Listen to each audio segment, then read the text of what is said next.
ਉਹ ਦੇ ਸੌਂਫ ਵਾਲਾ ਪਾਣੀ ਓਏ। ਕਿੰਨਾ ਕੁ ਸੌਂਫ ਵਾਲਾ ਪਾਣੀ ਗਰਮ ਕਰ ਕਰਕੇ ਤੈਨੂੰ ਦਵਾਂ, ਫੇਰ ਵੀ ਤੇਰੀ ਚਰਬੀ ਨਹੀਂ ਪਿਘਲਣ ਡਈ। ਪੂਰੇ ਮਹੱਲੇ ਦੇ ਲੀਮੂ ਮੁੱਕ ਗਏ ਨੇ, ਫੇਰ ਵੀ ਤੈਨੂੰ ਫਰਕ ਨਹੀਂ ਪਿਆ। ਆ ਪਤਾ ਕੀ ਗੱਲ ਆ ਸੋਜਾਂ ਚਰਬੀ ਦੀਆਂ ਨਹੀਂ ਨੇ, ਆ ਤੇਰੇ ਤਾਨੇ ਦੇ ਸੋਜਾਂ ਨੇ ਮੈਨੂੰ। ਤੇਰੀਆਂ ਸੋਜਾਂ ਬੜੀਆਂ ਲੱਥਣੀਆਂ, ਵੇਖੀ ਸਹੀ ਤੂੰ। ਐਡਾ ਸੋਹਣਾ ਸੁਨੱਖਾ ਸ਼ਾਹਰੁਖ ਖਾਨ ਤੇ ਸਲਮਾਨ ਖਾਨ ਕਹਿੰਦੇ ਹੁੰਦੇ ਸਨ ਮੇਰੇ ਪਿੰਡ ਵਾਲੇ ਮੈਨੂੰ। ਕੌਣ ਸੋਹਣਾ ਸੁਨੱਖਾ ਤੂੰ? ਆਹੋ ਦੱਸ, ਛਾਲੇ ਨਾ ਪਾ ਲਈ ਆਪਣੀ ਜ਼ਬਾਨ ਤੇ।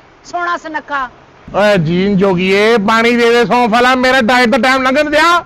ਲੈ ਕੇ ਆ ਰਹੀਆਂ, ਲੈ ਕੇ ਆ ਰਹੀਆਂ, ਲੈ ਕੇ ਆ ਰਹੀ ਹੈ। ਪਤਾ ਨਹੀਂ ਕਰਾਚੀ ਐਕਸਪ੍ਰੈਸ ਤੇ ਆ ਰਹੀਆਂ ਪਤਾ ਨਹੀਂ ਕਿਹੜੀਆਂ ਕਿਹੜੀਆਂ ਜੜੀਆਂ ਬੂਟੀਆਂ ਪੀਣਾ। ਪੂਰੇ ਮਹੱਲੇ ਦੇ ਦਰਖਤ ਸੁੱਕ ਗਏ ਆ। ਪੂਰੇ ਮਹੱਲੇ ਦਾ ਦਰਖਤ ਸੁੱਕ ਗਿਆ।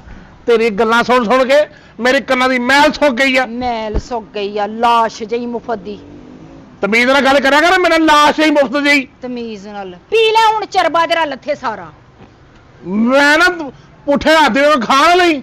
ਹਾਥੀ ਦੀ ਚਰਬੀ ਕਦੀ ਨਹੀਂ ਲੱਥੀ, ਆਈ ਸਮਝ? ਹਾਥੀ ਜੀ ਤੇ ਵੀ ਹਾਂ। ਇੰਨਾ ਗਰਮ ਕੋਈ ਦਿੰਦਾ? ਬਾਹਰ ਦੇ ਕੌਣ ਆਇਆ?